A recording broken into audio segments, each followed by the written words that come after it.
you tonight. You don't have to look up at the stars. No. Come take a look at my dream world. Tonight. You don't have to look up at the stars. Chat. If you wanna come get it, then come for it. I'm so clean, my kick's nice. I'm Chuck Norris. Minute made the beat bounce, had to jump on it. Run for it, run. Gump Forrest Gump like hollow pumps. You gotta jump. No trouble, no double. I got a stun. You don't have to look up at the stars. Make one wish, you're looking at a star. Swag so fresh, you can put it in the jar. And the way I change gear, you can put me in the car. I remember when me and Seif used to sneak in every concert door. Now I got my feet in. Every day is Get Friday, no weekend. You don't have to look up at the stars. Welcome back, everyone, to your favorite live sports show, not named GreenBaje Podcast. This is indeed #this just in, but we do have the members of the GreenBaje Podcast with us, Ken and Ajay. Guys, how are you? Doing well, good, man. Doing well, yep. Glad to be here. And we're also glad to have finally back in front of the camera, not just behind it, Neil Hoyt, the most important man to #this just in. What's going on, Neil? Hey, what's going on? Thank you for having me. Glad to see the guys. Glad to be in front of the camera. And we glad to talk some things here tonight. I see that Neil has on his yellow, but we're going to go to purple and orange first. I saw you. You can't trick me. I'm old enough to know what tricks are going on. But as I talk, well, not purple, but right now I have on black.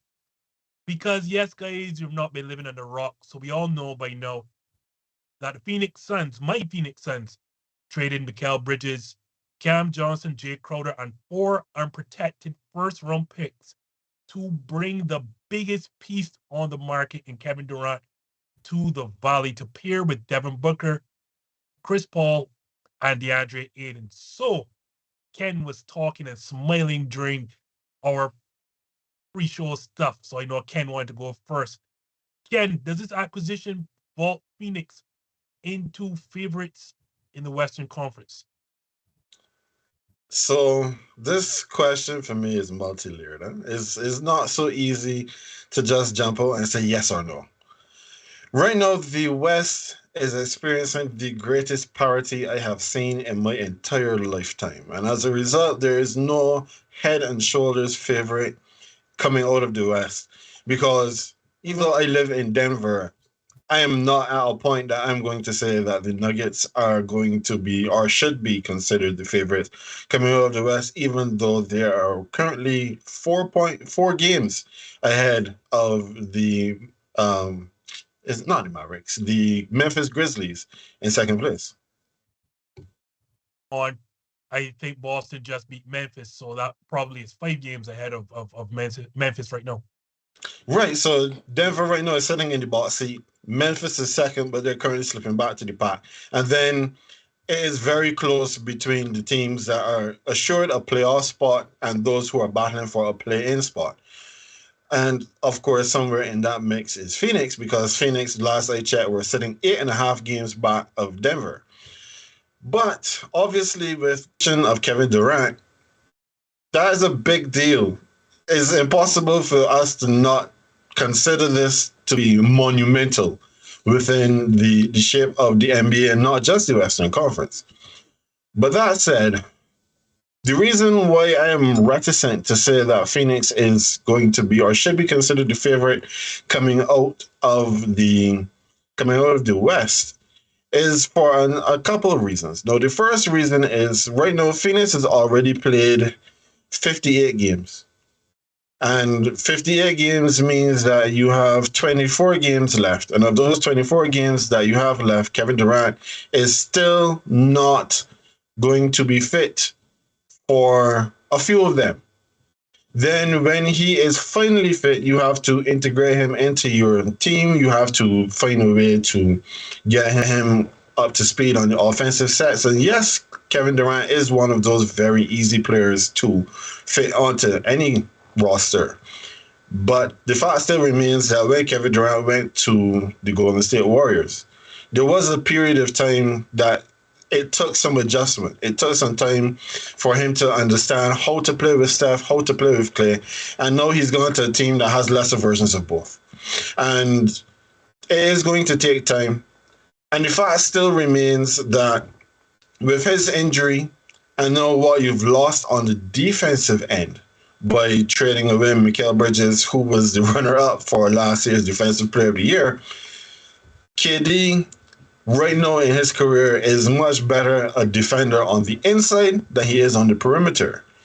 So now what are you going to do? And I did see that right now Terrence Ross is currently finalizing a buyout with the Orlando Magic with the expectation that he is going to then join up with Phoenix. So, okay, cool. That gives you some measure of 3-and-D on the wing, which is what Bridges was giving you. But I don't think that there's enough time at this point between now and the end of the season for Durant to properly bed himself in what Phoenix is doing to be able to say, well, yes, they're the outright favorites. I think next season, after he's had a preseason, he's gone through the games this season, they've had a preseason, and we get into the basketball next season, I expect that Phoenix to be dominant. I expect Phoenix to look very much like how Golden State looked when he got there from the middle of the season onward. But I think right now it's just a little bit too early. It's just going to be too little time to say that Phoenix is an outright favorite for the Western Conference. Do you share the same feelings, Neil, or is it a situation that you're pairing Devin Booker with Kevin Durant and being facilitated by Chris Paul, and that should be automatic best team in the West?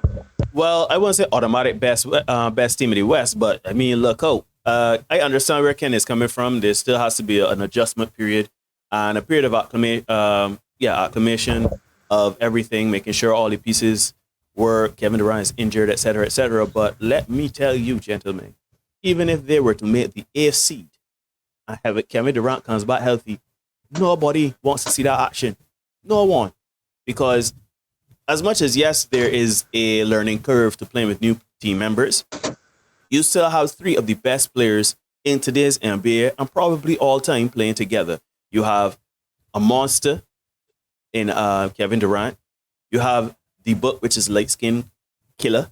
You know what I mean? And then you have Chris Paul, who, if I'm going to be very honest and blunt, he's your Achilles heel, right? Because, you know, he is a man that's shown that as he goes deeper in the playoffs, he gets smaller, right? But then when you look at their bench too, when you look at the other players surrounding them, they still have a pretty good team around them. They got TJ Warren, who is known to give you a lot of buckets a lot of times. You got Torrey Craig, who is a spark plug off the bench. He can give you good rebounds and a little bit of defense when ready. Damon Lee, you remember him from Golden State. He can light it up when he is ready. You have Cameron Payne. Cameron Payne is another good one. And Landry Shamet. They are good players. So, I mean, they have a solid team, and they have the ability to score in bunches and defend when necessary. As I said, I don't even think that Kevin Durant acclimating to the team is really, or everybody kind of gelling and the chemistry going there is the problem. The problem is Chris Paul. Can Chris Paul really play well down into the Western Conference Finals and hopefully the finals again? And if he can't play that far, will he be healthy? So I think sky's the limit for the Phoenix Suns. The only reason why I will not say that they're the best team in the West right now is simply because they are in 8th, as Ken said. They have a lot of ground to make up. And then other teams have gotten better as well, right? So it is not clear-cut to say they're the best, but all I can say is if they make the playoff, it's a tough out for whoever played them first round. That's all I can say about that. AJ, where are the Phoenix Suns in your mind with this Kevin Durant acquisition? So the question was if they should be the Western favorites right now. HE double hockey sticks, yeah. Heck yeah. No hockey yes, sticks. They are. Yeah. Yes, they should be the prohibitive favorites at this point. And I take a lot of points from what both gentlemen said before me. There is a lot of merit to what they were both saying. But at this point, you know, I've already expressed this on the GreenBaje show when you were there, Justin. I don't give that much credence. Obviously, you have to pay attention to that to a certain degree, to like the being able to fit in when it comes to certain individuals. In terms of the actual X's and O's, that fit, I think Kevin Durant works perfectly with this team. To just illustrate and pick what I was just saying, with regards to like Chris Paul not being able to play that well deep into the playoffs, I think by that time, once you have Kevin Durant back, and once he has been able to get Paul to be the second scorer. You don't need him to put up that many buckets during the game when he is expected to pop down. Basically, that's when you have KD. That's when you will have the book. No, ultimately, to go back to the initial question, yes, they should be favorites because I just don't see how any of the other teams right now should be favored against them. If I wanted to do it that way, just by pure process of elimination, the Suns were the Western Conference champs just 2 years ago, right? And 2 years is still a long time in the NBA. I got it. Last year, they had the best record in the league.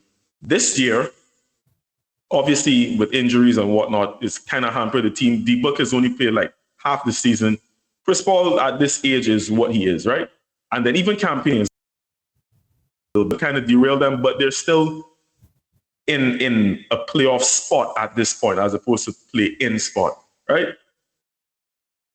The thing about it is, I don't feel like any of the other moves that the teams have made, and I know we're going to get into some of those later, so I won't delve into them. I don't think that any of those carry the same sort of weight as Kevin Durant going to his Phoenix team.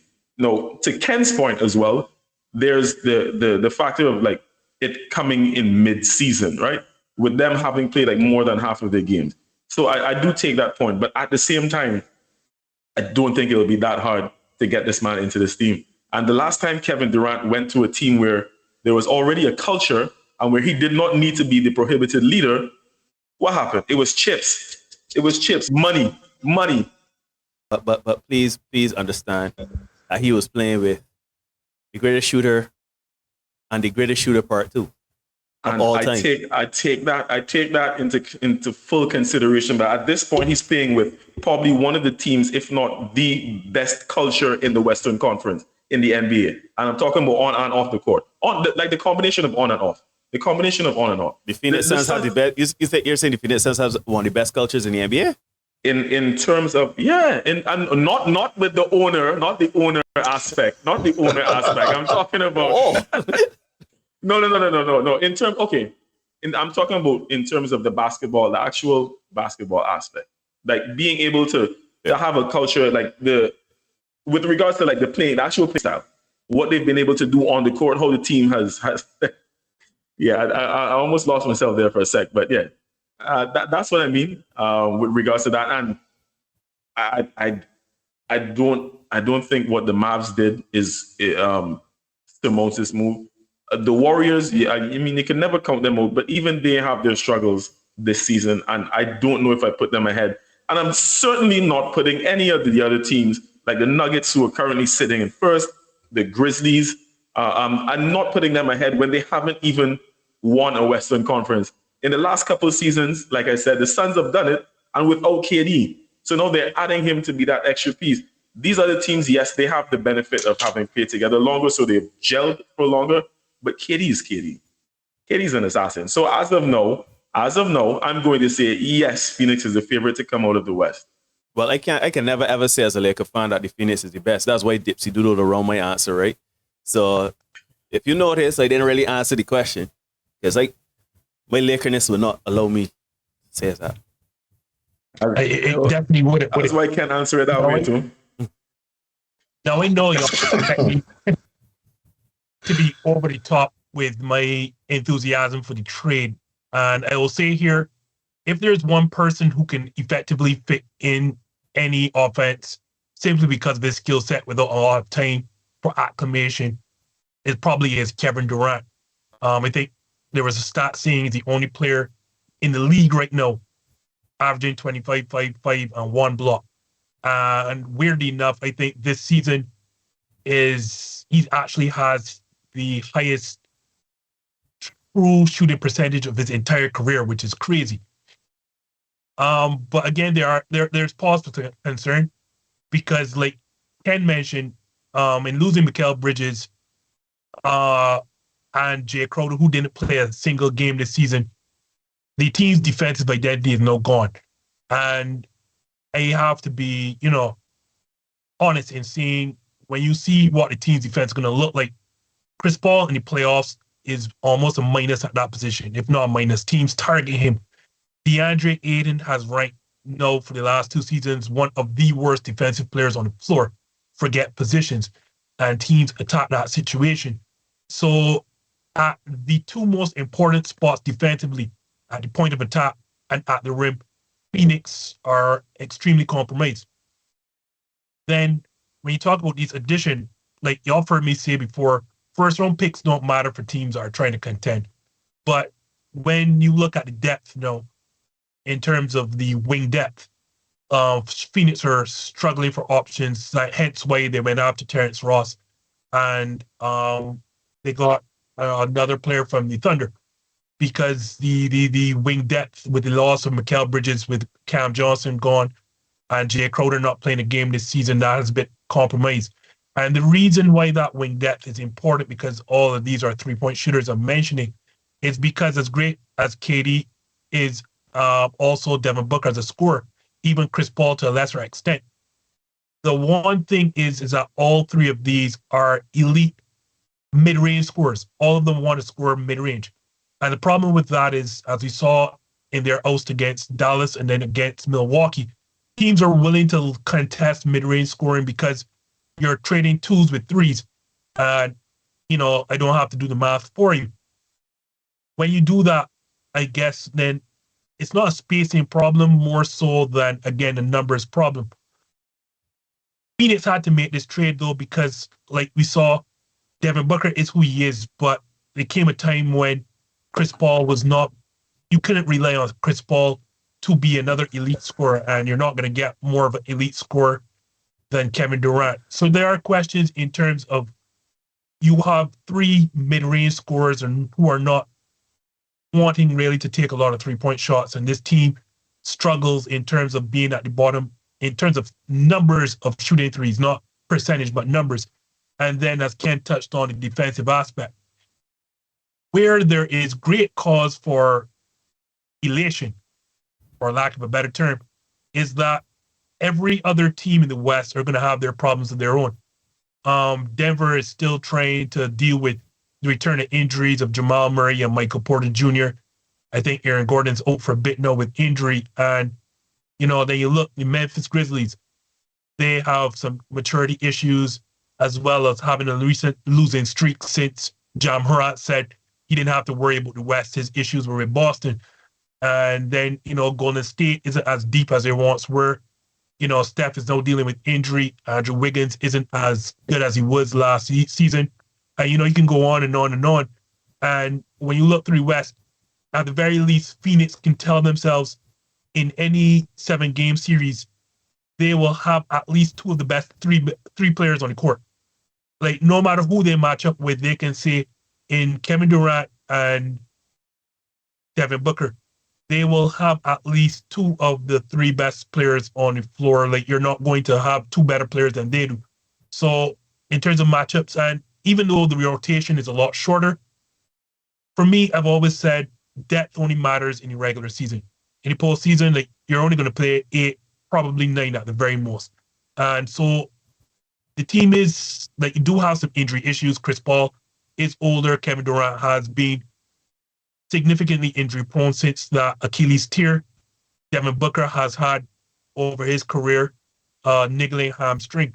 But if they can find a way to get through their injury history, I suspect, like Neil said, they're going to be a tough out in the West. I don't want to say that they are most definitively the best team in the West, because I think, like Ken said, this is one of the most, or the most parity I've seen in the Western Conference probably since the 90s. But I have to say, at the very worst, I'd put Phoenix at the second best team in the West once Kevin Durant is playing. But that's not the only major trade shocker that happened last week, gentlemen, because his running mate from Brooklyn, Kyrie Irving, also left the East and went to a Western Conference team, none other than Dallas Mavericks, to pair up with Luka Doncic. So, Neil, do you agree with Dallas trading? And I think what they did, they traded also a couple of first-round picks, Spencer Dinwiddie and Dorian Finney-Smith, for Kyrie Irving.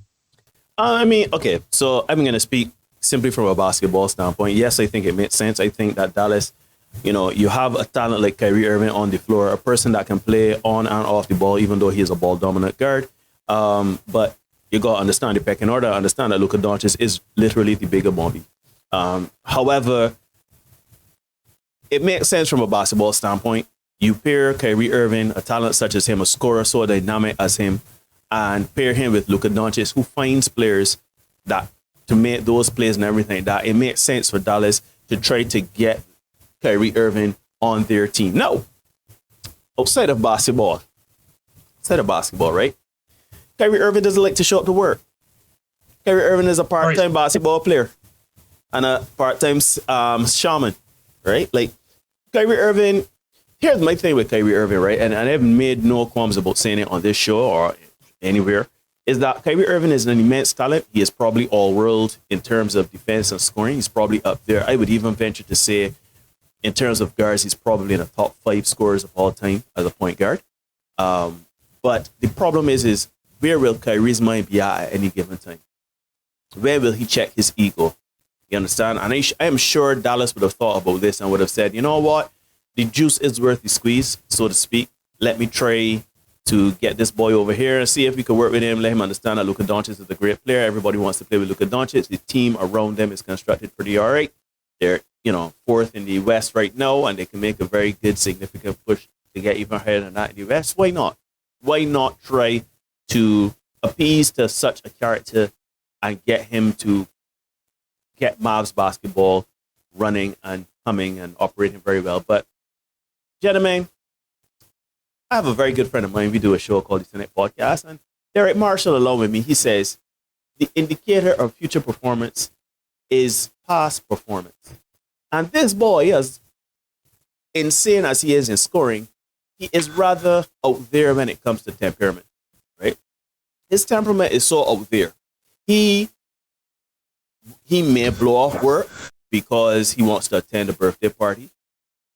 He may decide, you know what, this is just basketball and I don't think that this is so big, so let me focus on, the earth being flat or the rainforest in the Amazon being cut down or the war in Ukraine. I am not sure. He may decide, you know what, this is about more than just basketball. It's more about Mavs basketball. And let's not forget, gentlemen, he has always wanted to force himself out of teams because he wanted to be top dog, numero uno. He did not want to play LeBron shadow anymore. He did not want to, when he went down with that Celtics team, and they start to all of a sudden turn into like the Celtics of old and played tremendously in those playoffs without Kyrie Irving, and they gave him a reduced role. Kyrie Irving wasn't happy with that. Kyrie Irving went to the Nets, and Kyrie wanted to be the leader, but he didn't want to do leader things. He wanted to show up when he felt like. He wanted to play when he felt like. He wanted to dodge accountability when he felt like. And treat it all as if this is some fever dream of some 7-year-old kid that allows him to play basketball. No, you're a basketball player, so you should play basketball. And when you look at the numbers and you look at the time he has played in the last 2 or 3 seasons, he hardly has played some basketball. I can't tell you the last time Kyrie Irving played a full 82-game season, if he's ever done that before in his career. I don't think he ever has. Exactly. So I say all of that to say that this is a huge gamble by the Dallas Mavericks, right? And you do not want to run the risk of getting of Luka Doncic saying, see this here? I gone from both here. I know Mark Cuban is a man that can say, all right, Kyrie, use too much, get from both here. But by the same token, what I have pulled the trigger for with Dallas, it is too enticing not to, given where you are in the West and given where you're trying to get to the West, especially with Luka Doncic. But this is one of those things that could turn ugly real fast, as we have seen in Cleveland, in Boston, and in Brooklyn. So, Ken, like my esteemed colleague asked, is the juice worth the squeeze, or are those balls just too hard? So, Neil made a lot of very good points here just now. In everything that he said, especially like Kyrie's part-time participation as an NBA player, because I mean, that is fact. He was literally a part-time player when New York had the vaccine mandate, and he refused to comply because he was standing in solidarity with all those who were not getting vaccinated. Kyrie Irving is a very interesting character. No. Don't use those sort of superlative words. Interesting is not the word you want to say. But go ahead. I understand. We're public. We're live. Go ahead.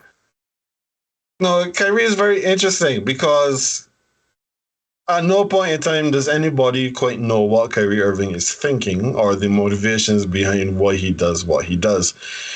So, from that perspective, the gamble, as you described it, for Dallas is humongous. The other issue is that Kyrie Irving right now is doing, he has been doing his best this season to behave himself because he wants the max contract at the end of the year, which unfortunately I do not think anyone in the NBA is looking to give him, if not this season, at any point in time going forward, because Kyrie finds controversy like how a car finds a pole when it runs off the road. He just figures out a way to get himself in the headlines for all of the wrong reasons. So, from the basketball perspective, I can understand why Dallas would be enticed by doing this kind of deal. Because Kyrie, once you get Kyrie bought in and working and playing, then he will give you buckets because that's what he does. He is a bucket getter. He is a very efficient scorer, pretty much at all three levels. And he has some of the best handles that we have probably ever seen.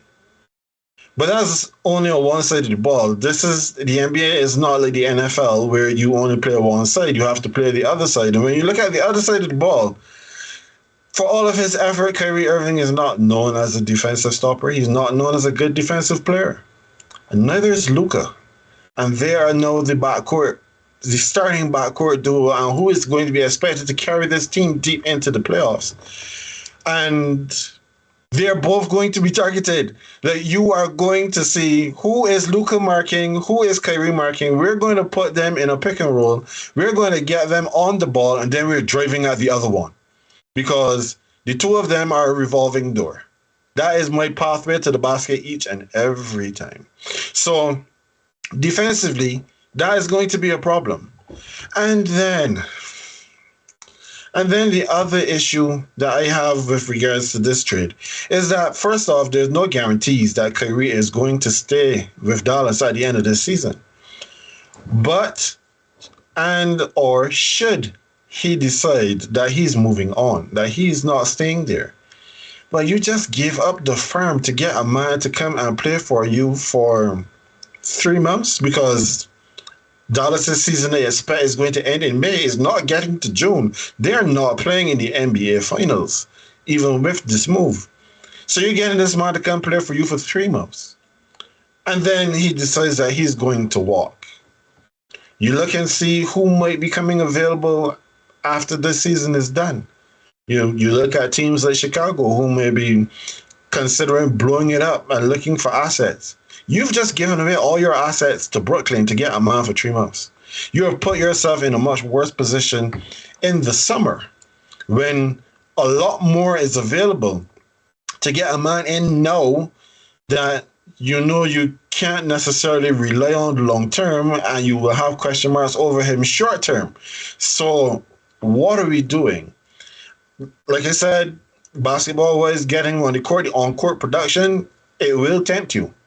But when you think of where your franchise is today in relation to the West, and then where your franchise will be in the summer in relation to everybody else and all of the potential moves that can or will be made, you've put yourself behind the 8 ball, and you're hoping that Kyrie Irving is the one that bails you out.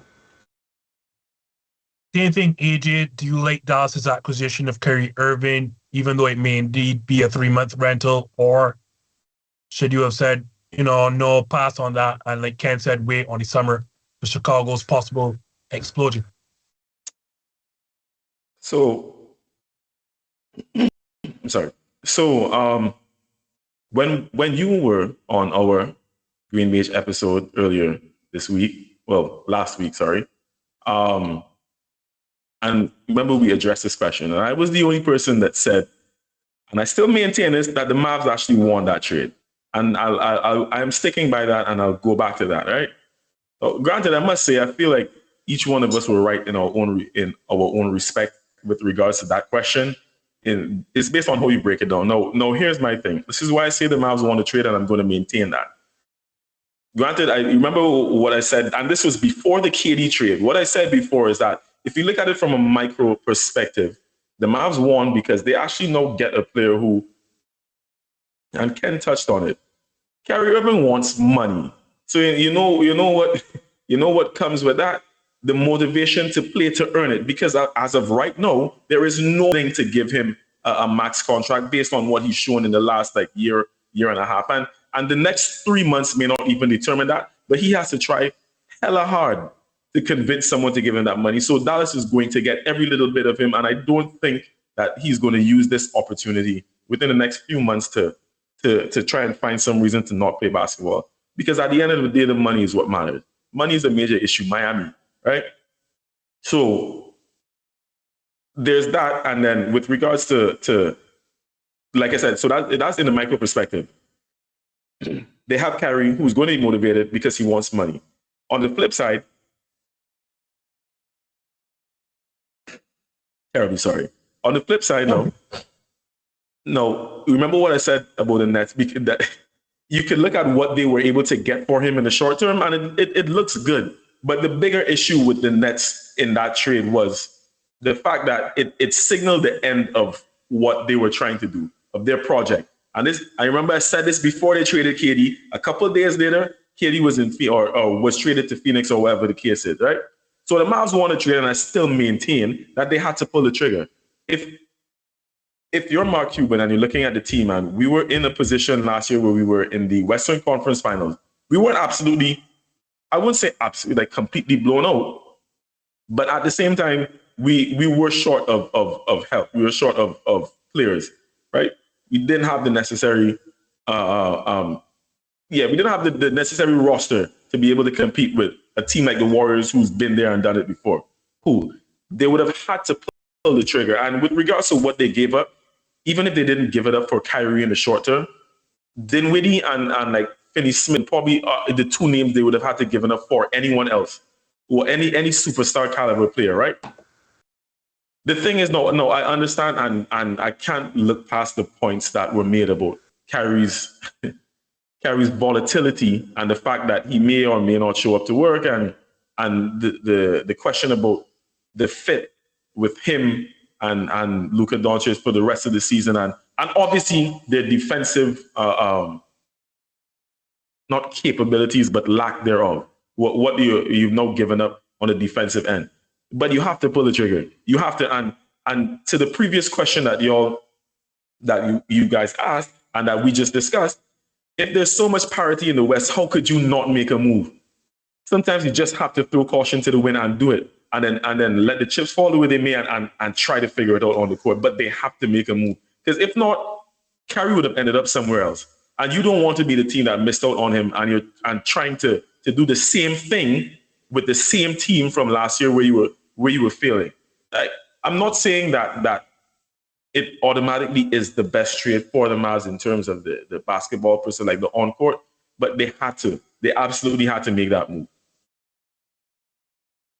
I don't know what they can say now, and I've had some time to look at it, whether I like the move, but like AJ said, I understand it. And I'll explain why. Like, y'all have gone through the off-court issues, so I don't have to touch on that. Like, anytime you get a guy who has missed more basketball than he's played, then that's a big, obviously, like, that's something that you can't ignore. Now, to expand on what AJ said, Dorian Finney-Smith and Spencer Dinwiddie are nice players, but they're not game changers. They're not going to put you over the top. And like I said before, first-round picks are only valuable to contenders when they use them to trade for players. You need superstars to win, and not just one anymore. You're going to have to combine two. Like, this is the state of the NBA right now. And it's not like we've not seen something like this before. Granted, it's not such a questionable personality like Kyrie Irving. Just a few seasons ago in Toronto, they made a huge trade for Kawhi Leonard again, obviously they had a full season, and it was, a risk because they figured it was just a rental. But they did it anyway, knowing full well that that was their only way to get a superstar because they were not a free agent destination. Dallas kind of is, but Toronto most definitely is not. So, they traded away DeRozan and, their future for the chance to win a title, and they did just that. Similarly, as I talked about with first-round picks, look what LeBron did as the moment he went back to Cleveland. He had a chance to draft Andrew Wiggins.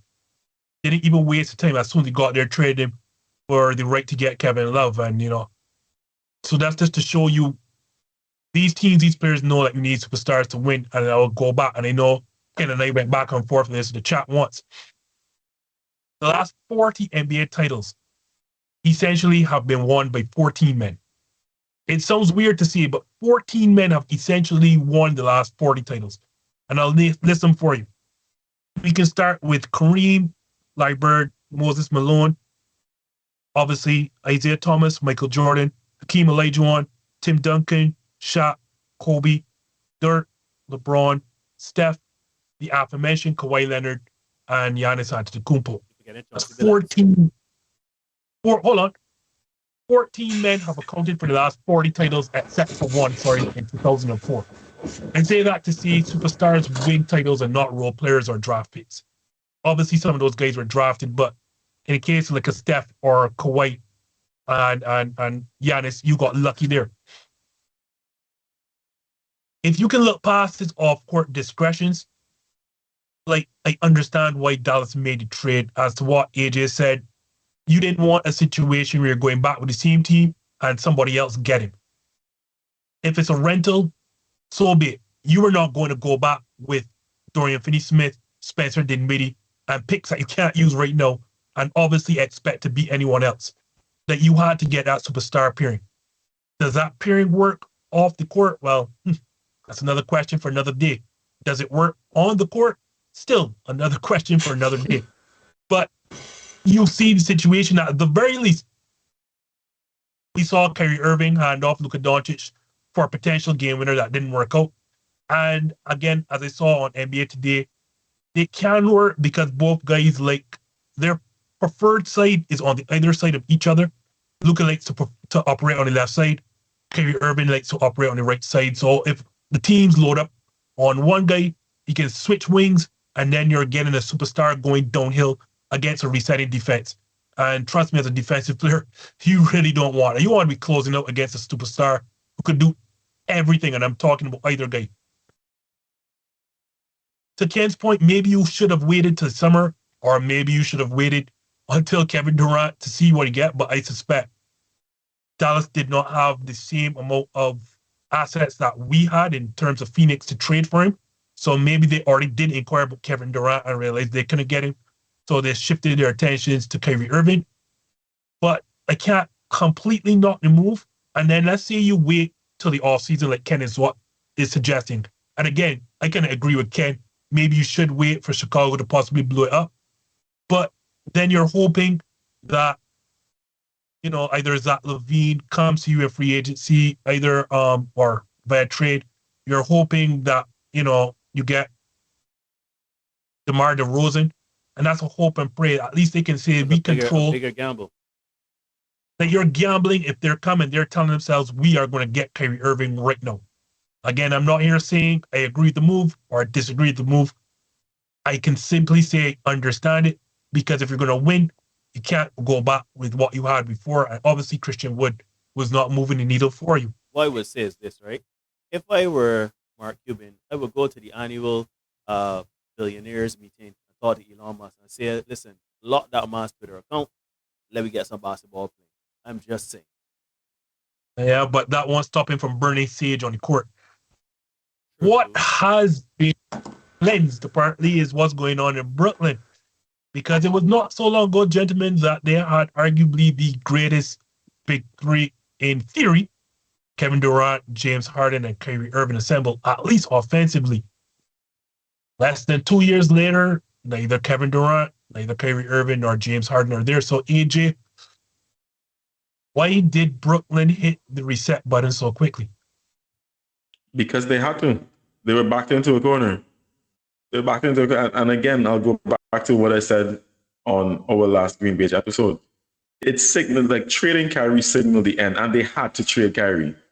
Because Kyrie basically let them know that he was not going to be there next year. You know, like Magic Johnson and the now infamous me, I ain't gonna be here. Yeah, he ain't gonna be here. So exactly. So he actually did them a solid. And granted, I don't even think Kyrie did it just because he wanted to help the Nets organization.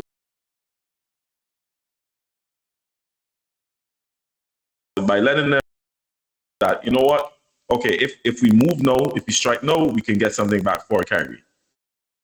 No sooner was Kyrie out of the building than they had something lined up for KD. And it was one of KD's preferred destinations too. So clearly they worked with him as well to get him trade Kyrie to make sure you don't lose him for absolutely nothing. Why would you keep Kevin and pay him what he's owed over the next 2 or 3 seasons or whatever it is, when you have absolutely no way to build a team around him? No, so just blow it up. You absolutely had to do it. There was nothing else that they could have done at that point.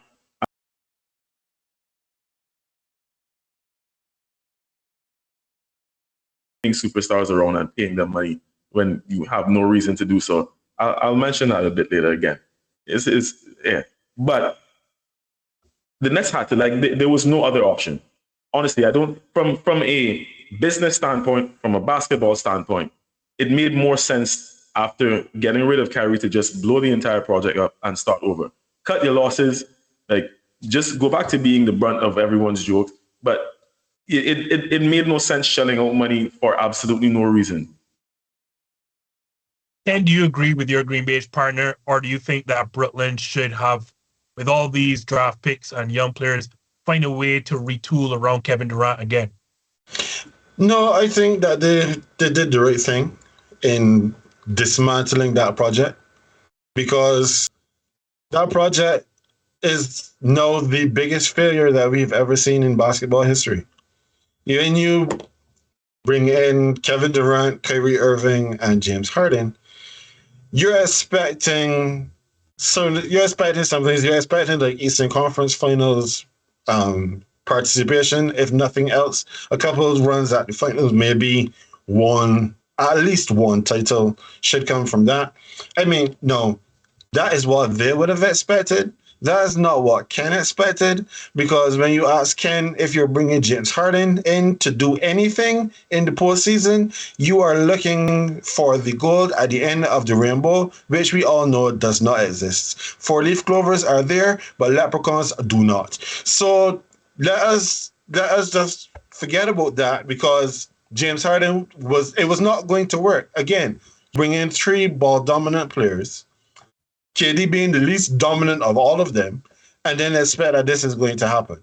So that was problem number 1. The second problem was to get in Kyrie and KD in the first place. Josiah had to sell his soul to these 2 men and do pretty much whatever they wanted so that they could feel happy, they could feel comfortable with coming to the Nets. When everything was going horribly wrong, you will remember that we did see something come out from Josiah saying that he wanted to get his team back. He wanted control over his franchise again. You cannot get the control that you want if you're keeping these superstar players around. We saw what happened after when Kyrie shared the From Hebrews to Negroes, or shall I say, when he just put an image of From Hebrews to Negroes, where everybody was able now to pull their own interpretation of what Kyrie Irving was saying, because as we always hear, a picture is worth 1,000 words. Kyrie didn't put any words to it, and now all of a sudden, Kyrie is anti-Semitic. He didn't do himself any favors when he started talking about it. Therefore, no, he has to go because he is a problem that the franchise no longer wants to deal with. Kevin Durant, before the season started, said he wanted out of there. it was all going to hell in a handbasket. You had to do something about it. And then, of course, there was the whole thing of Steve Nash being hired as the head coach and he being absolutely useless as a coach. And they had to get rid of him. They got rid of him. And no, we have Jacques Vaughn, who actually had the Nets looking like something. Kevin Durant was injured. Kyrie Irving, he missed a game or two. And the Nets as a team still played a whole lot better than they were even doing when it was the two of them and Steve Nash. You had to get rid of these guys to arrest the rot that was happening in that franchise. And therefore, now you get to rebuild your franchise in the way that you want with a coach that is actually able to make things happen from a basketball perspective. And I mean, even since these two trades have happened, the Nets have played very good basketball. Let's be real. They have won games that you would probably thought that they might have lost. They have played extremely good on the defensive end, and with the players that they now have to integrate into their squad, the Nets could be one of the best defensive teams for the rest of this season and probably into next season. I know they have all of these picks to go out there and probably try to find another superstar who fits the philosophy of the team and doesn't rub ownership the wrong way. So the Nets did what they had to do, but I think they're much better positioned today than they were before Thursday, before these two trades happened. Neil, I don't have hell in a handbasket, but I do have the same question for you. We don't have to arrest the rot. It's over, boss. Yeah, Neil, do you agree, why did the Nets blow up this? Well, I mean, Ken said it very well. I mean, the project just did not work. I mean, you get Kyrie Irving and you get KD, and you can't make that work. Shoot, you bring in James Harden, and everybody disgruntled. James Harden left, he gone to the 76ers. You get Ben Simmons, who we know is definitely a part-time basketball player, right? And you are now faced with a situation where you have two of the best talents in the NBA that are disgruntled. They don't want to play with you. They've both publicly requested trades, and you are trying to get out the East, right? So why not now it's halfway in the season, try to bring in some other players to kind of stem that tide and make a playoff run. Now, granted, you may not be looking to get to the Eastern Conference Finals. You may be content to get out the first round, but it is better to go now than to wait for the off season and then a lot of madness happen and then you end up with nothing. So it made sense for Brooklyn to kind of give up on this experiment. And, as I said it when James Harden, Kevin Durant, and Kyrie were together. Those are the three best players that could play with each other. All of them, they're trying very hard to be politically correct here, but eccentric. Let's say that's a good word. They're eccentric, right? And they all suit each other. They're all divas in their own right. They all choose when and when not to play basketball. They're all world talent. And when you have those three players on a team, you don't know what you can get from game to game, whether it be something happening with a missed game winner, a string of lost games, or Twitter, right? Like, it amazes me how you could have such a talented roster, and because let's talk outside of hiring Steve Nash. I think the Brooklyn Nets did everything that they could have to ensure that they had the pieces to get to that next level. Shoot, they were literally a size 13 away from getting to the NBA Finals, right?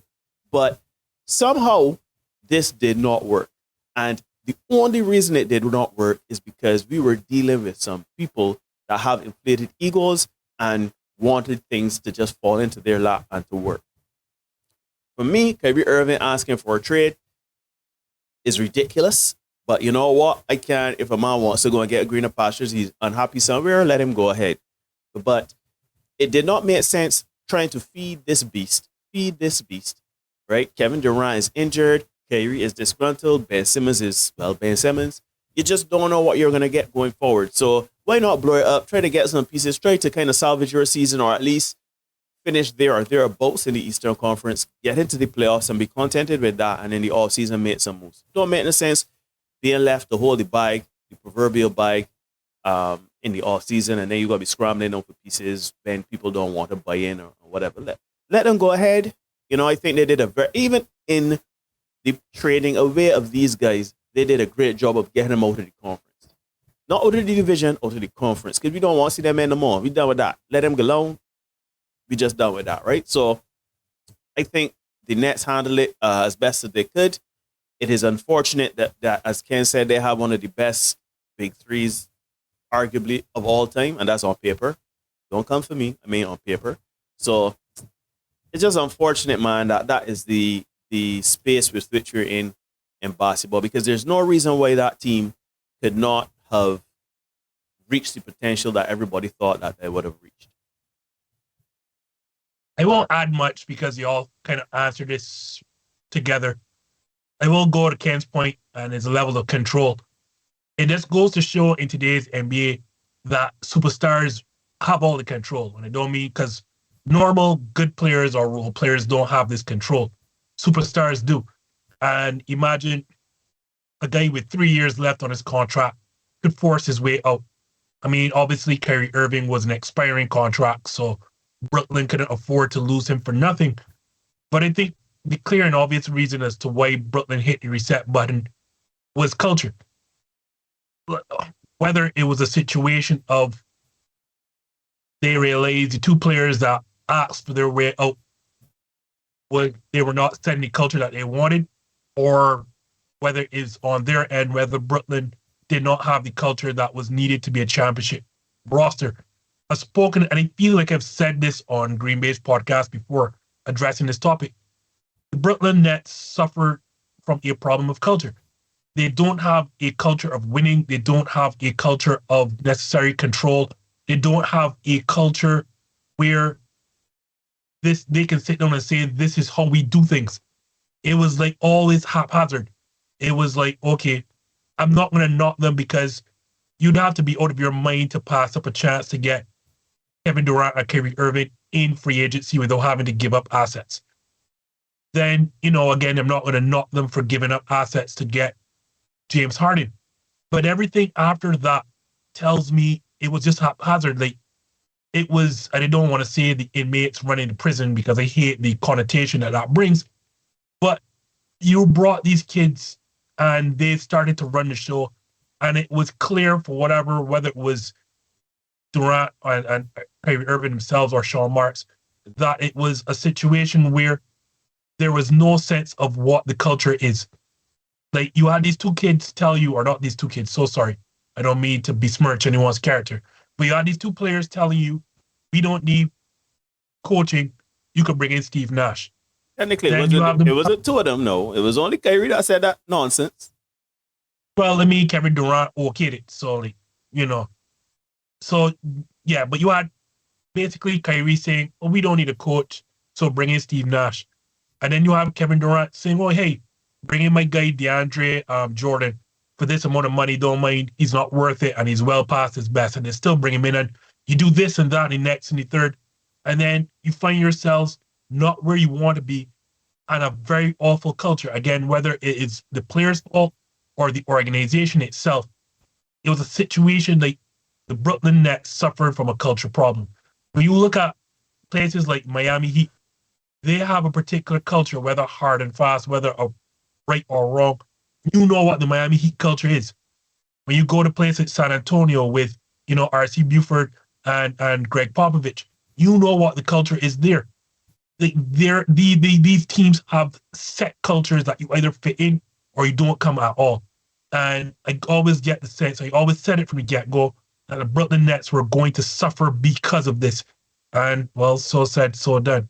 And again, I don't want to put the organization or the players itself, but it was clear that they had a culture issue.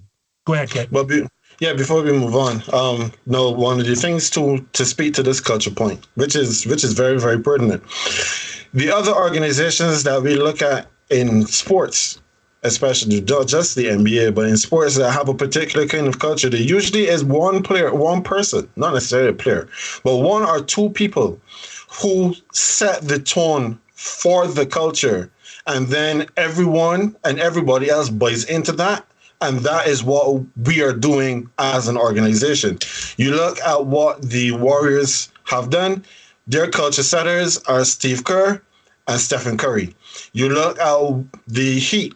The Heat's culture setters are Pat Riley in the front office and now Eric Spoelstra on the bench. So whoever comes in understands this is what this team looks like. This is what it does. When you look at the San Antonio Spurs, it's Greg Popovich who's been there almost as long as some of us have been alive. So they have an established culture because they follow the example that is being made by someone within the organization. Let's look at the Brooklyn Nets. Josai, most people don't know what he looks like. Most people have no idea what his voice sounds like. Sean Marks had no power from the time you brought in Kevin Durant and Kyrie Irving. Kevin Durant, just about hooping, he don't want to be in charge. He don't want to be making any decisions. He just want to play basketball. So that well, James Harden is nobody's leader. We've seen that when he was down in Houston. We've seen it everywhere else that he's been. So that vacated all of the power and leadership for Kyrie Irving, who is the least equipped of all of them to be the leader of this squad. So now, from top to bottom, it is a problem. And credit to Josai deciding, I'm taking the power back. I'm now looking to establish something new here. And hopefully he sticks with Jacques Vaughn because, first off, Jacques Vaughn shows himself to be a quality coach. And when you hear him speak in these press conferences, he sounds like a leader of men. He sounds like somebody that people are going to follow. If you can keep Jacques Vaughn in his position, understanding that chances are we are going to be in the play-in tournament for the next 3 years while we get this roster sorted out. But we can grow with Jacques Vaughn. They can establish a culture using him as the focal point of said culture. But if they're going to continue to chop and change, bring in all kinds of jokers to do all kinds of foolishness, then they're going to continue to find themselves in the same point that they were in, not today, but 3 years ago, when they decided, just like what they did before taking all of Boston's castaways, that we're going to bring in big name players and a coach that can't control them. And then when things run amok, we're going to have to just tear it all down again and be miserable and have nothing to show for it. So I kind of want to piggyback off of all of that too, right? Because so to get back to what I was saying earlier as well, this is why I mentioned the word culture as well, right? No, again, let me reiterate, I was not speaking with when I mentioned the Suns culture with regards to the outgoing owner, right? I'm talking about what they have been able to build on the court. And it kind of speaks to that. Look, this is the third time KD is going to be choosing where he wanted to go. Because again, if we're believing the reports, he wanted to go to Phoenix. That was his primary destination, right? He chose somewhere that has a basketball culture. Because Ken just said it. And KD's my guy, but we all know it. KD just wants to hoop. This man doesn't want to in any way, shape, or form be the leader or be looked at as the leader. But he put himself in a situation where he was like, all right, he came out of a team where there was an established culture. And they went to a team in the Brooklyn Nets. I know we were all saying that the Brooklyn Nets didn't have any culture under them, but the Brooklyn Nets have never had any kind of culture. Never. Since that team moved from New Jersey, they have never had, but since they relocated, they've never had a culture. They've been trying year after year to put themselves in some sort of identity, and it's never worked. What they did with this project, with the Kyrie KD project, was try to overtake the Knicks. But they soon realized you cannot do that in one fell swoop. It doesn't work like that, especially in the New York market, right? So KD decided he wanted to team up with one of his boys to play basketball, and he had to learn a hard lesson real soon and real fast too. That if I don't want to be the leader and this guy can't lead, and if none of us are leading, and this team doesn't have a culture, well, it's not going to work. So what does he do? He decides he wants to go somewhere that has a culture where he could just easily slot in and play basketball. we've had this conversation so many times. The Brooklyn Nets have always been a joke of an organization when it comes to developing a culture. And you do not win if you don't have an identity or culture. Never ever has that worked. Amen. I don't think, I was about to say, like, I don't think after these two Greenbaje boys said that there's nothing to add. Like, They're fine. I will just write ditto. Well, guys, after all of this confusion, we were in an era where we were starting to reference the NBA as a no balls association because people will say, I want to do that, but maybe I shouldn't. And then quickly, we just went into arguably the craziest trade deadline in the history of the association. Just how crazy was this deadline, guys? Well, only two teams did not make any trades whatsoever, and that would be the Chicago Bulls and the Cleveland Cavaliers. 15 trades were made in the span of less than a week, with 49 total players moving, and not just that, guys, 44 draft picks were also moved, and this does not include draft swaps. So, Neil, what on earth led to this crazy trade deadline coming out of seemingly nowhere? Well, I think there are a combination of the reasons for this, and if I were to choose one, I think it was the rumblings coming out of Brooklyn, right? Like when you have KD and Kyrie looking to move, right? That is a seismic shift, right? Especially when you see them going over into the West. Like not LeBron. The Lakers had to make a move. We know that for sure. We know the Clippers had to make a move. There are a lot of teams that were in the discussion for the last few years because of the talent they would have acquired to become one of the top teams in their respective conferences, and they didn't get to that position, right? So to me, kind of like Brooklyn, all of these teams were just there and thereabouts with the pieces, but they needed additional pieces to make it work, right? Now, outside of the off-court situations or on-court situations, if you call it that, where some players rest, you got the load management situation in Clippers, you have Kyrie choosing when and when not to play basketball. These things also factor in, but I think what would have started it is a combination of players or teams, not reaching their potential with the moves they would have made a few seasons ago, combined with the fact that people knew Kyrie, and because even that KD deal, a lot of people were surprised it was ongoing for so long because everybody thought it was done pretty much in the last 12 hours before the trade deadline, but that was in the talks for the last few days before that. It just was very hush-hush.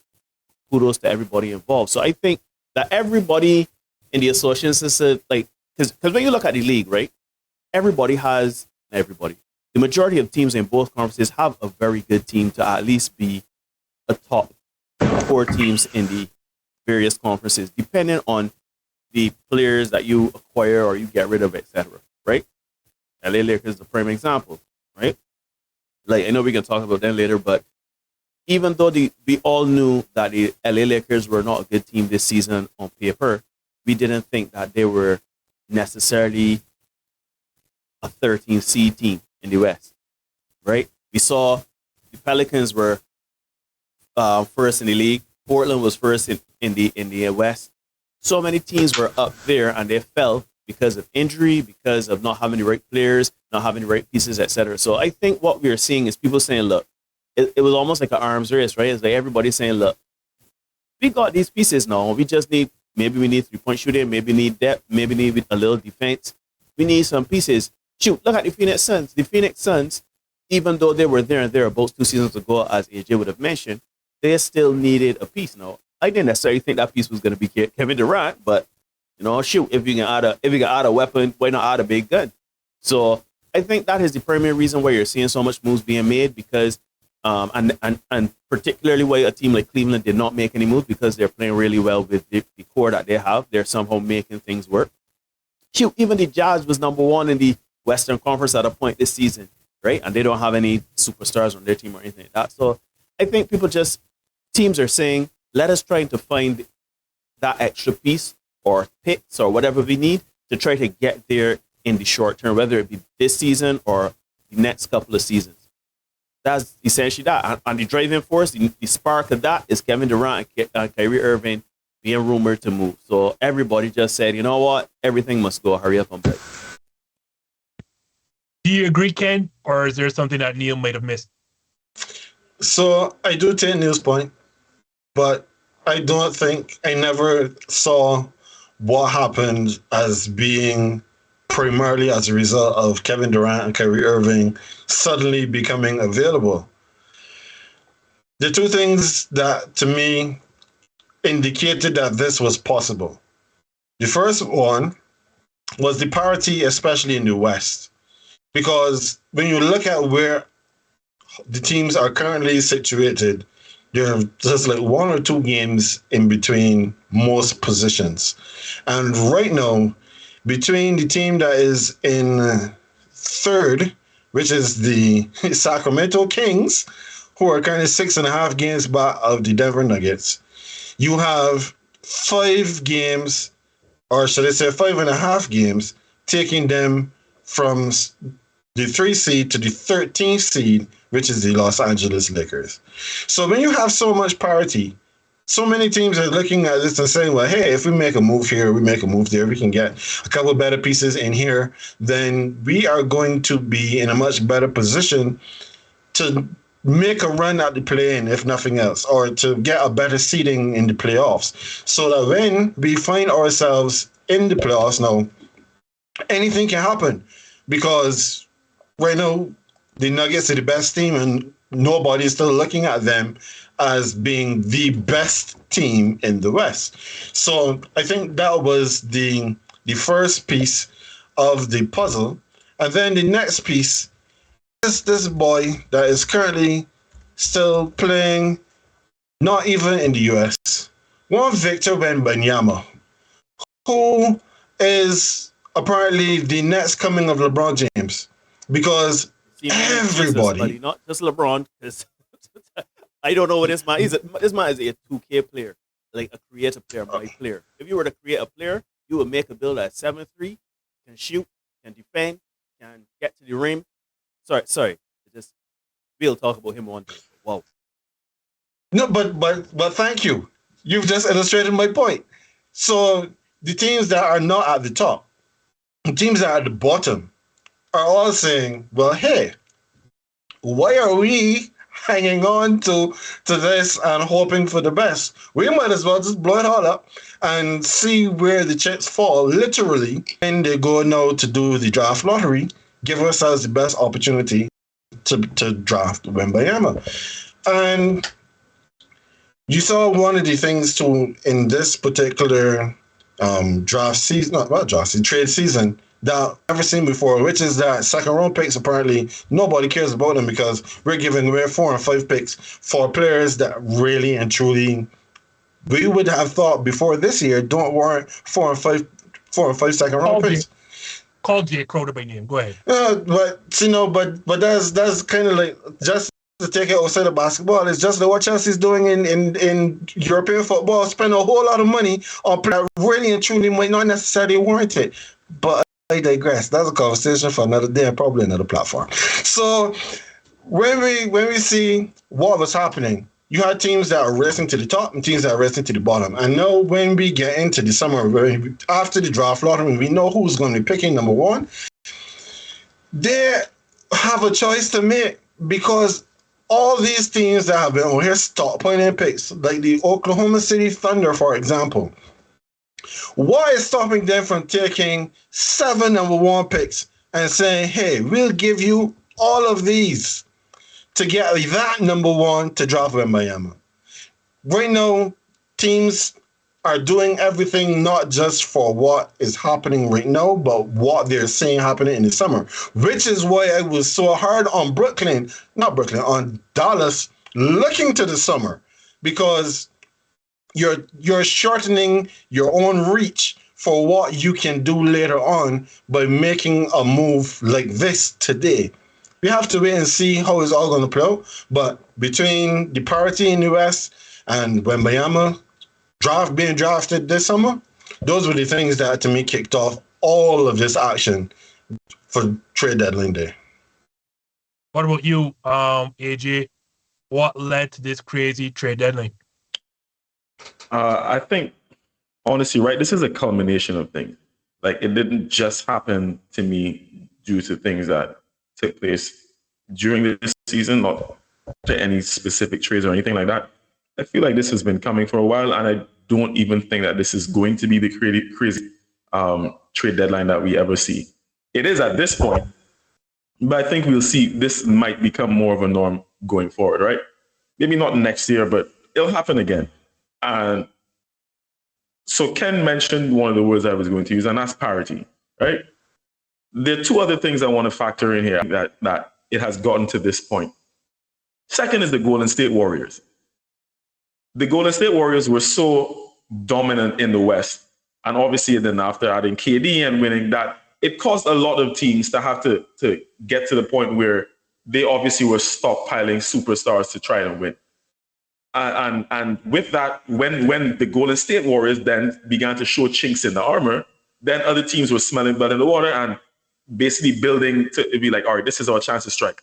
This is our chance. And a lot of those teams actually built fairly well, whether it was like drafting, like the Grizz drafting John Morant and then building around him, that kind of thing. So they built for the long term as opposed to just building for one season. Another thing I would say, and I actually hate this concept, and I've told Ken this, is the play-in tournament. A lot of teams now have, because the reason why I told Ken I don't like this is because now you have actually like 2/3 of the league being able to play beyond the end of the regular season with the chance to get into the playoffs, right? That is because there's like at least 20 to 30 teams or something like that, right? Most of the teams now are either going to the playoffs or playing, and there's less of them whose season are ending early. So it gives teams now the impetus to try and be able to get into that section. For those who know that they may not be like a top 6 seed or whatever the case is, yeah. So you still have that range from 7 to 10. So they're going to try to push because it still means, you remember Dumb and Dumber? So you're saying there's a chance. I don't think teams are even very much concerned at times, like as long as they can see a slight road ahead. They're not very much concerned with, you know what, let's focus now on winning a 7-game series. It's like, all right, we need to get to the play-in, and then from there, anything can happen.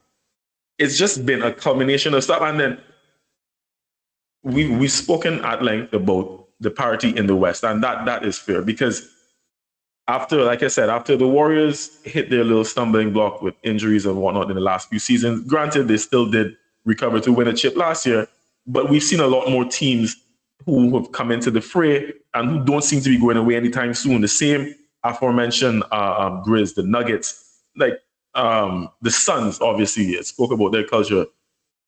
Like teams have been making moves and building. And then on the flip side, over in the East, no one team has been able to stamp dominance on the Eastern Conference like the Warriors have in the West.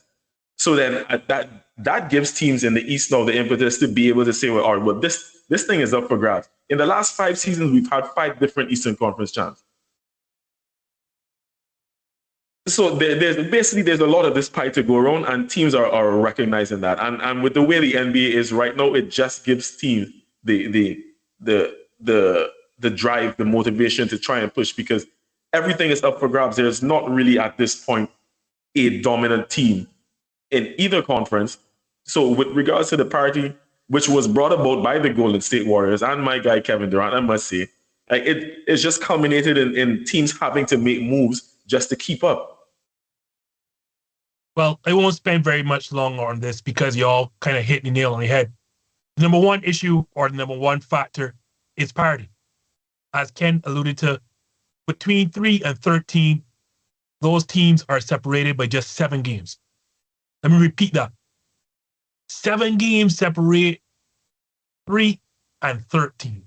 In the West, that is. That is as great an example of parity as you're ever going to get in the league. And part of that parity is like there is a power vacuum. It is like, no, the Golden State Warriors not being who they are this season, like, and I would not expect them to win the title this season because, again, they're injured, they're a lot older, their players are not what they once were. Andrew Wiggins is not the player that they expected he was going to be this season. So there's this whole big, huge hole of power, especially in the West. And everyone is saying, well, hold on. Why not me? And to Ken's point again, with Denver being like 4.5 games up at the time of this recording in the Western Conference, I think teams look and say, Denver, I'm in the body. Well, if they're number one, let's take a crack at this. Let's take a swing. And this is no disrespect to Nikola Jokic, but again, the rest of the supporting cast, teams are sight and well, if Denver's in number one seed right now, there seems to be a huge power vacuum here. Let's see what we can grab. And then I honestly think the second point is what happened in Brooklyn. Because at what stage can we see two top 10 talents? I won't say top 10 players, but at what stage have two top 10 talents ever become available at the very same time? I think teams were lining up for Kevin Durant during the offseason when he made that, trade request. And I don't think teams ever stopped calling. And then the moment that Kyrie Irving made his trade request, everyone is like, yep. That power vacuum, I think if we add one of these players or both, we can make a run at this title. I mean, the moment that Kyrie Irving made that trade request is everything just went to hell. And then when Dallas gets Kyrie, Phoenix lands Kevin Durant, then the domino effect happens. Because not only are these players now gone, but no, the teams that didn't get them, they're telling themselves, we can't afford to fall further behind in the arms race. So then you see Denver react, then you see the Clippers react, you see the Lakers react. It's bruh, we can't afford to fall further behind these teams, especially Phoenix. We have to keep pace because at some point, the Lakers, and we're going to get to them very shortly, our title window may close. LeBron can only play so much longer. The Clippers, Kawhi Leonard or Paul George are just an injury away every single day from, not fulfilling whatever mission they had when they put those two together. These teams are scrambling. And I suspect it was just the domino effect of Kevin Durant and Kyrie Irving moving. Everyone's saying, oh, we got to do something because we're not bad enough. We're not bad enough to be a lottery team. So we can as well have to make an arms race because we didn't do this to not try to make the NBA Finals. But I just mentioned the team that we're going to get to now. Neil, your Lakers, one of those teams that made quite the moves in the trade deadline. And to recap some of them, they brought back Deandre Russell, added Rui Hachimura, Jared Vanderbilt is one of the moves, Malik Beasley as well. And they may have actually gotten better by subtraction because got rid of Russell Westbrook and Patrick Beverley. So, Neil, are your Lakers significantly improved after the trade deadline?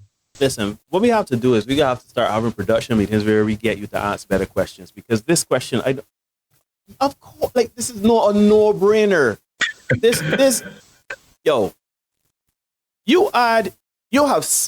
You've done some things. You've gotten better outside shooting. You've gotten better defensively on the perimeter and inside. You have somehow gotten players in the event or more likely the likelihood of AD going down. And most importantly, you have gotten rid of Russell Westbrook. If they have gotten significantly better, but they couldn't get any better if they tried. Honestly speaking, right? This is such.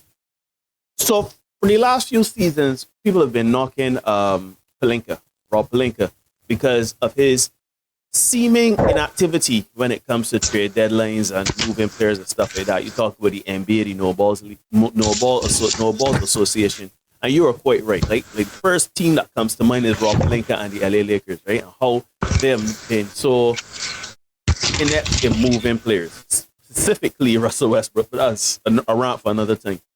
But to me, when I saw the trades coming through, I was like, where was this Rob Pelinka a few seasons ago? You only realize now that you can move players now. Obviously, it's a few seasons later, players are older, contract contracts are more favorable to move. I know situations on the business side, admin part of it is a bit more favorable now. But this has to be, because the next question is going to, this, I could well cover my answer for the next question anyhow. This team did the best they could have with the trade deadline there. If they surprised me, they improved significantly. They have answered all of their wants, needs, desires, concerns, everything in one fell swoop. So it's all now up to the players. And the thing about it is all of these players between outside of AD and LeBron, they show me a lot of ego because everybody there and thereabouts in terms of scoring and rebounding and production, like you have players that can produce, but nobody that is a star to say that they can come and want to say, oh, you ain't getting more touches or I ain't getting the ball more.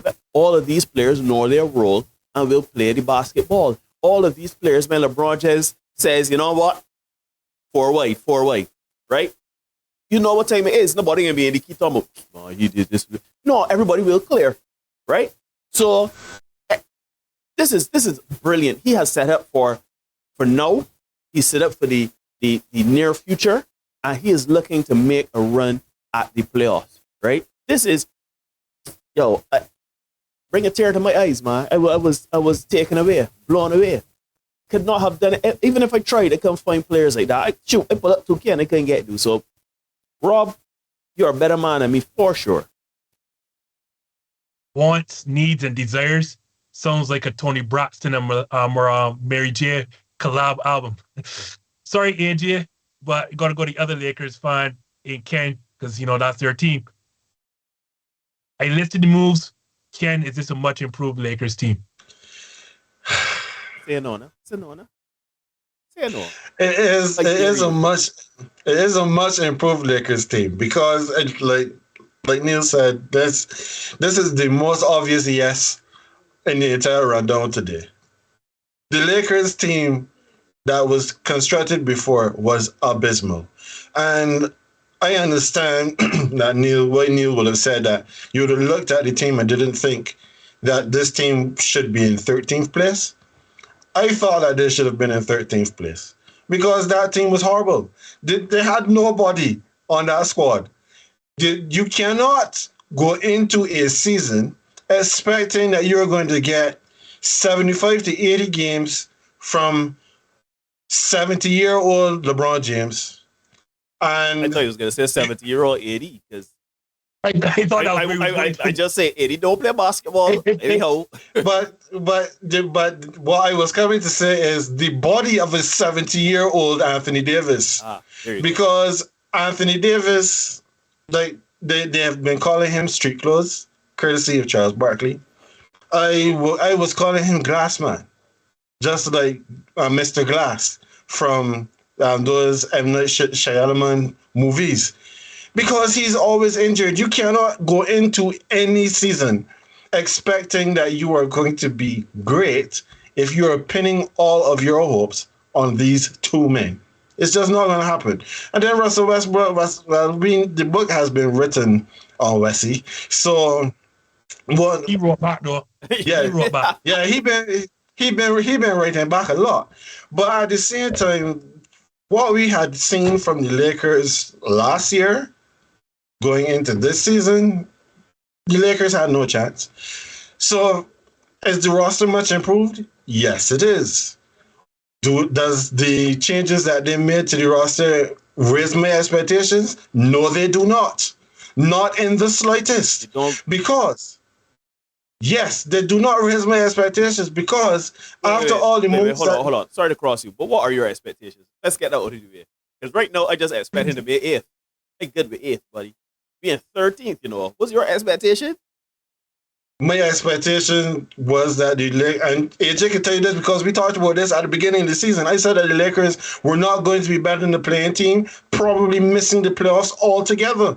I said that at the beginning of the year, and I still feel that way with them in 13th place because while they've made a lot of moves that have improved the roster, they still have this dependence on Anthony Davis and LeBron James. And, when you said that one of the good indications of future performance is past performance. You know, one of the things that I always tell you when you're watching like those Merrill Chase and JG Wentworth ads and stuff when they talk about like investments. Do you know what I always say? Past performance is no indication of future performance. And a lot of players, better players than the ones that they have brought in, when they get into the presence of LeBron James, forget how to play basketball. No. I can't agree. I can't agree. I can't agree. Because you're talking about players that are on a level like superstars or stars in the league. And the stars for this team other than LeBron James and AD. And don't bring Russell Westbrook as your example because he forget to play basketball regardless of LeBron James. He been forgetting to play basketball. The Monsters still got his basketball in a basketball. So, no. We have seen it in Cleveland when they brought in players like Kevin Love, whose numbers dipped immediately when he got in the presence of the king. And we've seen teams. No, it's not harsh. It's accurate. No, because I've seen it. But hold on. Kevin Love had to slot him behind LeBron James and Kyrie Irving. We're gonna have this discussion another time for the next episode because we could go back and forth. So Ken said his expectations have not are changed. still the same. They have not changed. I guess we all can agree that the team is much better. But say no, AJ. Say no. Come on, AJ. Can this team contend with the recent moves? Contend to do what? Listen, Justin, what questions are you asking this battle? Gotta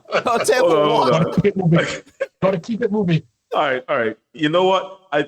The team is by far better, and let me just add on to what Neil said. Getting rid of Russell Westbrook is one issue, but you get rid of Pat Bev too. I don't care what anybody tell me. Y'all know how I feel about Pat Bev. The junkyard, I don't care how good his defense is. He offers absolutely nothing. Offers nothing. Don't want to hear that. So getting rid of both of these guys, off your roster, while in addition, at the same time, making your team a lot younger, because now the average age of the team is not like 68, right? It made the team a lot younger. So move from 68 to 62. Hey man, younger is younger, man. Younger is younger. It's a step in the right direction. Now, do I think that move benefits them in the short term in this season? Nah, not necessarily. They do have, as Neil also pointed out, players who would have, I would say, like a lot less ego and who would be willing to be under the stewardship of LeBron James. So I think it should help them develop, but they're not going to contend to win anything. No, not this season. I do think, though, that the Lakers have put themselves in a better position going forward so that when LeBron ultimately leaves, it's not going to be an absolute like dumpster fire, and he's not going to destroy the entire roster. He could ease out the back door in peace, and they still have some young players around which they can build their team going forward. Just real quick, AJ. Develop under LeBron James. That's an oxymoron. I'm just saying. I was not suggesting that he will be the one to do so, but I just meant that they will be able to because they're not that level as yet. They'll just, even if they look and do it on their own. I'm not saying I know how LeBron's history with that is. Like, he and that guy, but yeah. Guys, we've gone through the trade deadline at length, going through a lot of title contenders. So quickly, short and snappy. What do you think about the Lakers? I know you're trying to get through it as a certain pace, but I want to hear you say no. Say no, they're not significantly better. Go ahead. As you said, like, this is a dumb question. Like, and just by, even if you didn't get anything back for Patrick Beverley and or Russell Westbrook, mere addition by subtraction. You could have put in a ball boy. You could have put in. You could put in one of the ushers. It'll be all right. 41-year-old me, and it would just be addition via subtraction. The reality is you finally got rid of players who could not play next to LeBron James for players in theory that can play. Neil's touched on it. You got better in shooting, you got better in creation, you got better in defense. I mean, Russell Westbrook, by what I looked at before, had the second lowest mark in the entire season shooting mid-range jumpers.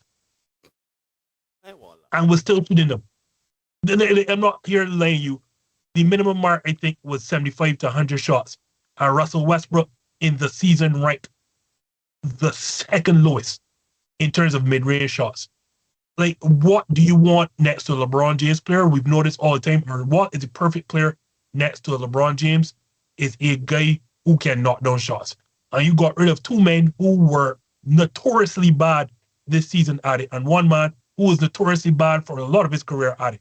This is no knock on Russell Westbrook, but that's not what you want. He is a guy who needs the ball in his hands to do what he wants. And even though he was decent coming off the bench, at some stage you're going to have to share the floor with LeBron James. Patrick Beverley was not shooting the ball well. Russell Westbrook is not that guy. Just by getting rid of them alone, and you add, as y'all said, get younger, you want to get up and down in transition because LeBron James tends to throw the ball ahead. He's not as young and spry, so he's not going to get up and down the court like what, but you need to be able to get up and down the court. No brainer. Guys, last segment. Quick hitter, because we really have hit down on this trade deadline. Ken, which was the most surprising team for you in this trade deadline, either via the trade they made or the trade that they didn't make? I thought the Chicago Bulls were going to do a lot more. I expected that because they'd pretty much fallen off the entire wagon.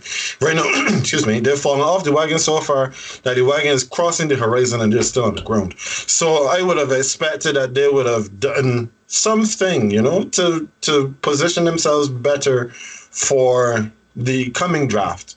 They did absolutely nothing. So if I was in the Windy City, I'd be very disappointed with what they have done because they haven't made themselves better, but if they're inactivity, they've made themselves worse. AJ, same question. Which team was the most surprising to you, whether the trade they did or didn't make? So yeah, this is where I wanted to get back to something I mentioned earlier. I just have to say, first of all, I guess the first thing that had stuck out to me, one of my other nominations were the Bucks. Obviously, like the Jay Crowder for 5 picks. But I mean, I kind of get it. When you're in win-no mode, picks mean absolutely nothing. We all know that. Then there was Atlanta, another nomination, because they ended up giving up about 5 picks to get back essentially Sadiq Bey.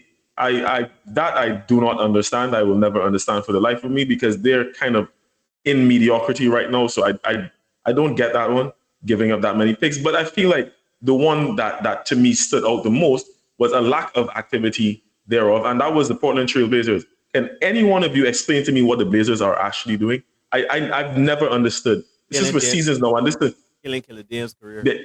So that's what I mentioned earlier, right? In terms of like keeping players around and paying them when you have clearly no plan or you're not building around them. So this will be a discussion for another time. But the Blazers' lack of active, and it's not that they didn't bring in anyone, but they didn't bring in anyone that makes the team significantly better to go any further in the playoffs than like with a superstar on your team in terms of Damian Lillard. Like they may be angling for the summer, but just with all the other moves that the teams have been making, like bringing in like who was it, like Jeremy Grant, Matisse Thybulle, that's some good defense and whatnot. But what does that actually do for you as a team on the court, like to compete in the Western Conference?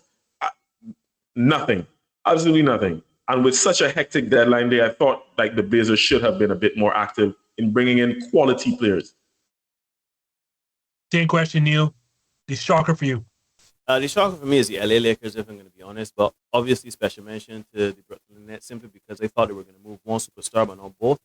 I do agree with Ken. Chicago didn't make any moves. Is a bit of a surprise, especially when they've been in such a free fall since the beginning of the season. And AJ just brought up a very good point. Didn't even think about it. Portland, not making as much moves as they can do, especially those players. They will, as AJ say, improve the team, but they're in 12. So really, how much better can they really get? But for me, it's the LA Lakers simply because they solved every one of their needs in one deadline. Like everything is taken care of. Anthony Davis going down, they got covered. Defense on both perimeter and interior, they got covered. Additional scoring from the outside. Another ball handler from LeBron James. Shoot, that ball handler can go into scoring, shooting guard position, and shoot the ball. Like to me, that seems to be it. And as you mentioned earlier, if LeBron James decides to slip through the back door, the team can be already they can be worse than they are now. If everything be told. So, and we got rid of Westbrook. So every issue I would have mentioned at the beginning of the season for the LA Lakers, if you can run back the tape, I went on a rant. All of that is gone now. So I can't ask for a better trade deadline than the LA Lakers. Like Ken mentioned, the Chicago Bulls not doing anything kind of shocked me, and not being buyers, I mean sellers. Like, you have these three massive contracts: Zach LaVine, DeMar DeRozan, and Vucevic, and you're sitting in 11th with a record of 26-30. So everything told me, especially with, I think it's Vucevic being a free agent at the end of this season, I thought that you were going to sell one or two or even all three. I thought that Chicago was going to clearly blow this right up, because it just doesn't make sense, especially losing Vucevic for nothing in the offseason. I thought that you were going to, look to send, and I for sure thought the Lakers would have been able to pick up either LaVine and or DeMar DeRozan. But guys, here's a shocker for me, and when Barsha watches this, Marsh is not going to be pleased with what I'm about to say. The Boston Celtics not looking to get Kevin Durant, kind of, I can't say a shocker because I knew that they would have stood put or stood pat.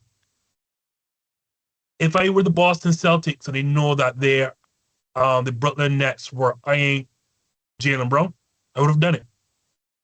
And as to what I mentioned earlier, 14 men have won all but one of the last 40 titles. They're all superstars. You had a chance to get one of them. Now, I know everyone is going to say, oh, look at that, surprising. Oh, they had not a surprising, but a great finals run last season. And, they just need to go back there. And, with Golden State not being what they are, Boston had the legit shot to win it all. And here's what I'm going to tell you guys. It's fool's gold, because superstars win titles, not very good players, not very good role players. Superstars win titles. And I'm going to here to say, like, I think part of the problem in Boston and outside of Boston, people are overrating Jason Tatum just a tad bit. He has his issues. He is not the best of passers. And even for his size and athleticism, Jason Tatum is also not a very good finisher at the rim in traffic. I say that to say I think they are maximizing what they have in the regular season, and they've already maximized what they have. I don't know that this team, constructed as is, can win a title without somebody. If I lose a Jaylen Brown and get a Kevin Durant, so be it. But I got to take that swing for the fences, because even if people honestly think they're the best team in the Eastern Conference, I don't think so.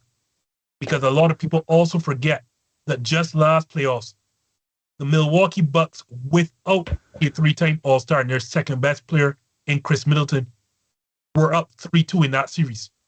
They were up 3-2 in that series, and it took every breath of Jason Tatum's best game ever that I've ever seen Jason Tatum, to win Game 6 and force a decided Game 7.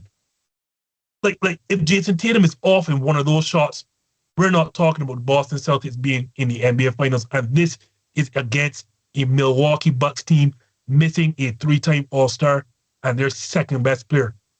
Now we're seeing a Milwaukee Bucks team that's now rattled off 11 straight wins. Do we honestly think that Boston is really the best team in the East?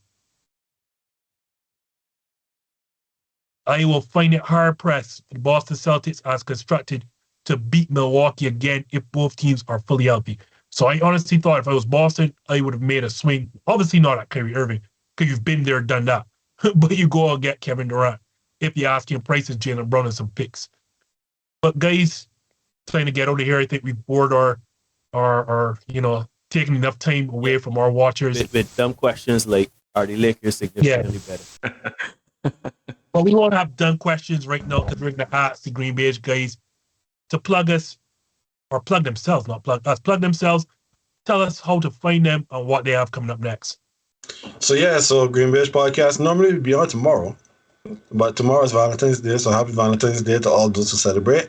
And well, to those who don't celebrate, I don't have a good thing to say, so I'll just say nothing there.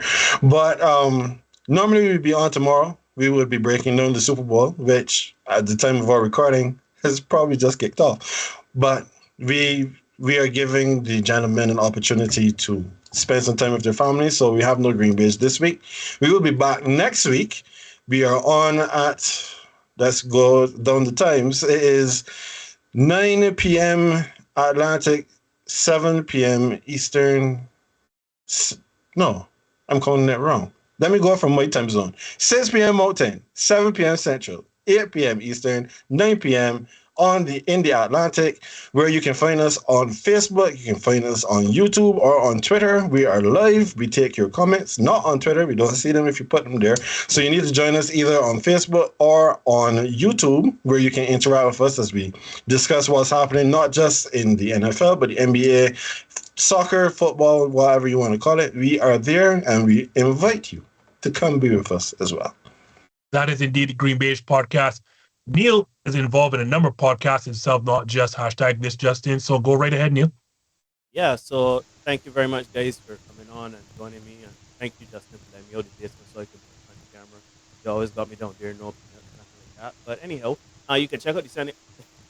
The water, nothing, just nothing, right? But you can check out the Senate Podcast every Tuesday and Thursday, 8 p.m. Barbados time. That's Atlantic. Yeah. If it's 8 p.m. in the Caribbean, that's 7 p.m. Eastern, 6 p.m. Central, I believe. Yeah.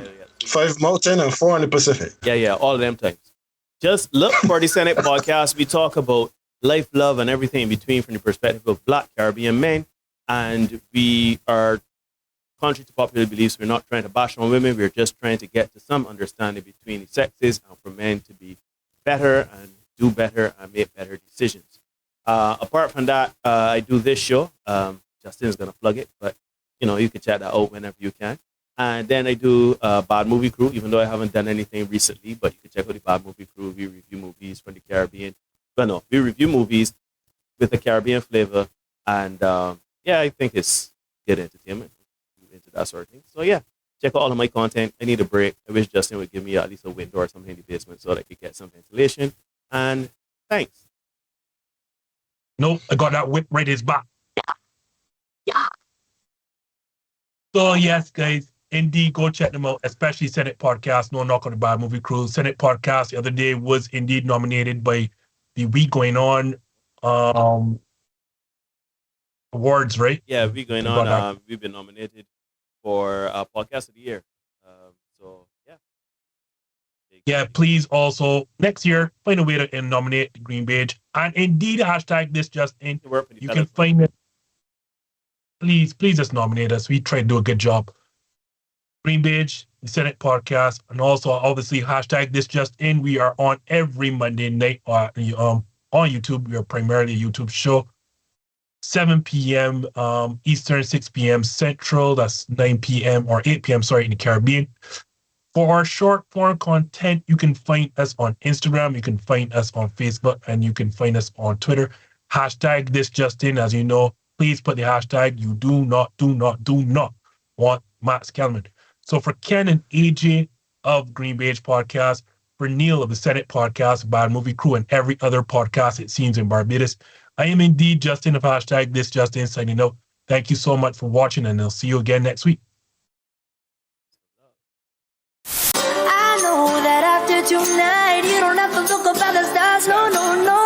Come take a look at my dream world. Tonight, you don't have to look up at the stars. Yeah, if you wanna come get it, then come for it. I'm so clean, my kick's nice, I'm Chuck Norris. Minute made the beat bounce, had to jump on it. Run for it, run, Gump Forrest Gump like hollow pumps, you gotta jump. No trouble, no double, I got a stun. You don't have to look up at the stars. Make